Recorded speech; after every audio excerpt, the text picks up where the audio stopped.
She was looking down on him, and not only that, but it was with the same air of confident superiority that old bastard always had. Rah! He yelled, rushing forward again.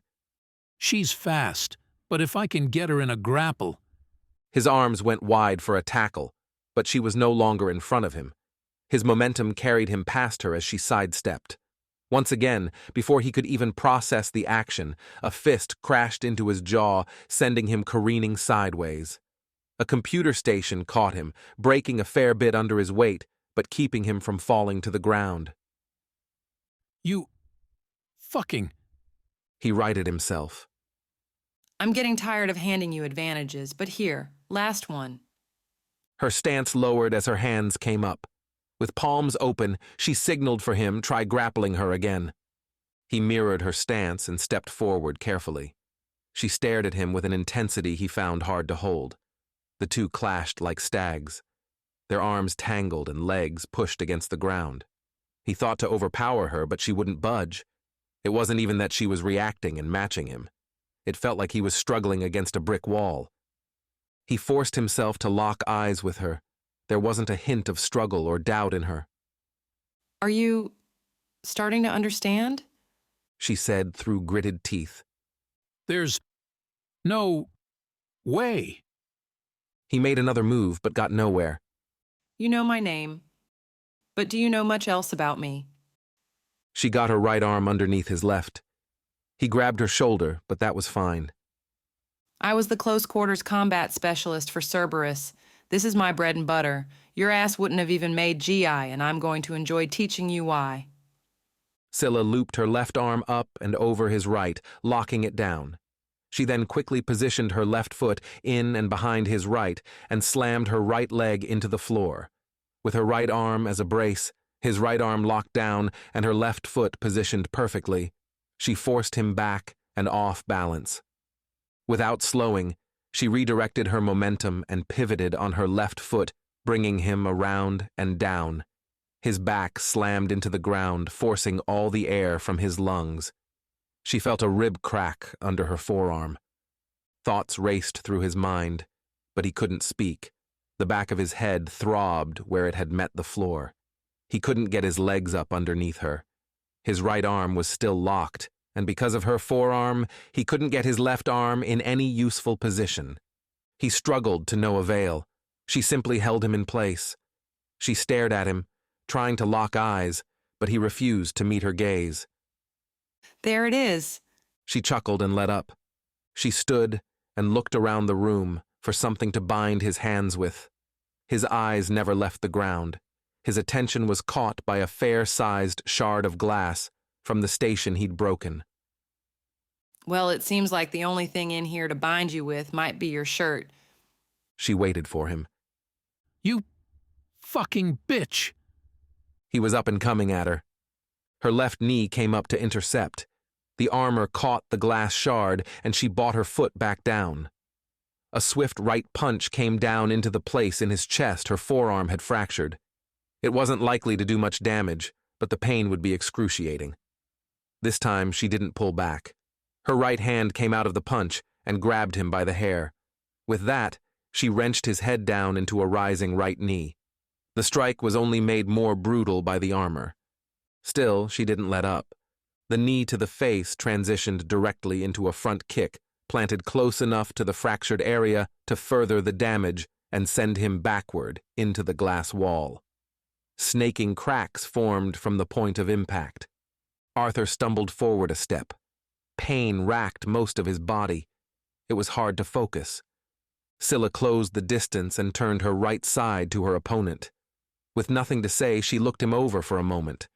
Her eyes fell on the sick totem on his belt. She brought her leg up and it snapped out, kicking him not just back into, but through the shattering glass.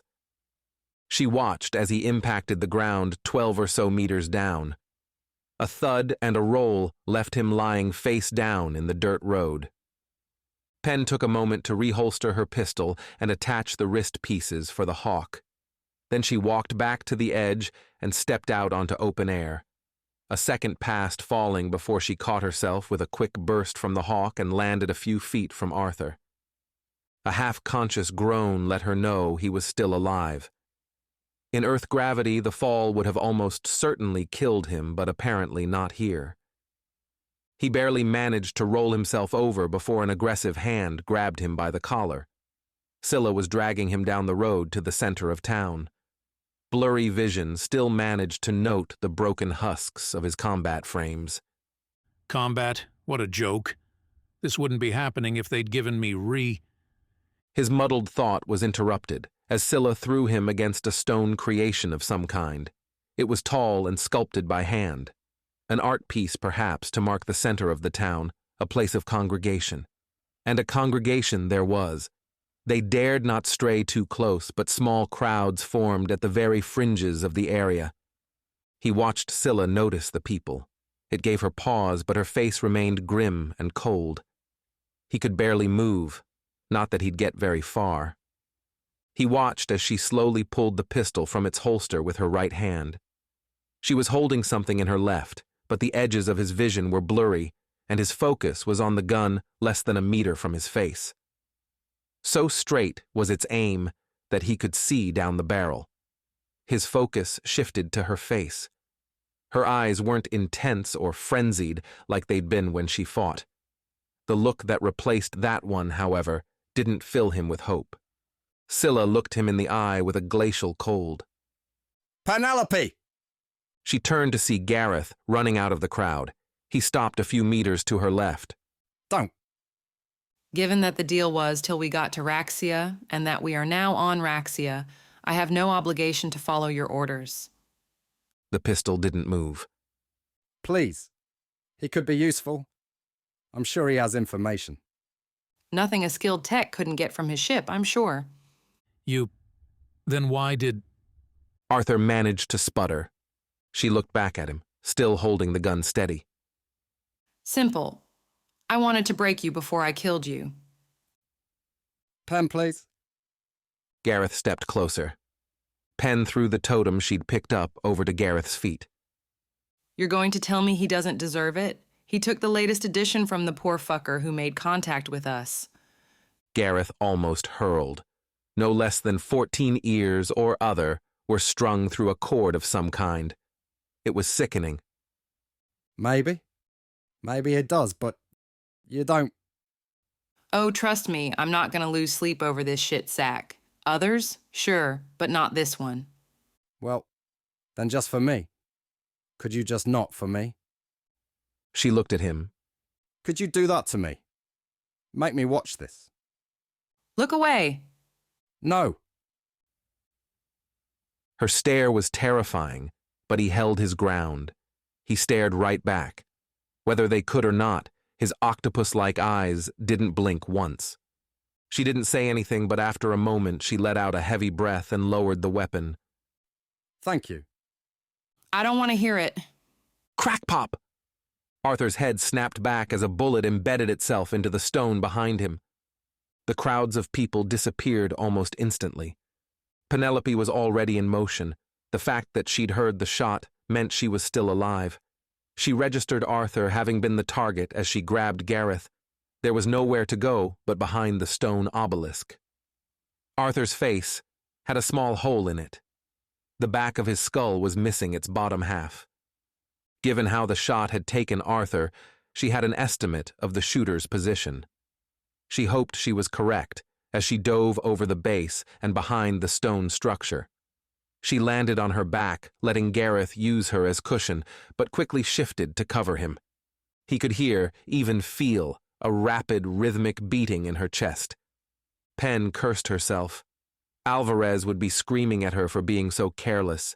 She did think it odd, though, that the shooter's first target was Arthur. There was no chance it was a missed shot that happened to hit another. The way she was exposed, the smart thing to do would have been hit Pen and then follow up with the incapacitated one. Arthur had little chance of crawling to safety in his condition. Stay here and stay down. As flat as you can and up against the stone. With that, she crawled along the wide base of the construction. Her mind raced, thinking of likely positions. A rooftop, most likely, towards the spaceport. No. Her subconscious spoke with Ash's voice. What? We know where they are. They were confident enough to go for a headshot, which either meant they were very close or very good. Given the sound of the shot, it isn't likely they're that close. Hun, if I had my pick of positions, where would I be? The top of the cliff. She peeked over the stone quickly and started to duck back down, but stopped. Ash was right. The shooter was positioned at the edge of the cliff, but they were clearly standing now. It was far enough that Penelope couldn't make out details even with the setting sun at her back. She could make out that they were standing, however, with their rifle resting against their side. Slowly, Penelope stood. She kept her eyes on the figure. It was almost silent after the loud crack of the shot. The figure seemed to be looking back at her. They held for a moment before messing with their wrist. Another loud boom signaled an explosion in the spaceport. The figure bowed slightly before turning to disappear beyond the lip of the cliff. A few moments later, a small ship zipped up into the sky. It blinked away almost immediately, not waiting to break atmosphere before jumping. Silence returned. Penn stood still looking up at the cliff. Hey everyone, hope you loved the video. Don't forget to give it a thumbs up, hit subscribe for more awesome sci-fi content. You can also support us by hitting the thanks button at the bottom of the video. Your generosity goes a long way. Every bit helps us bring you more stories from the stars. Thanks a bunch.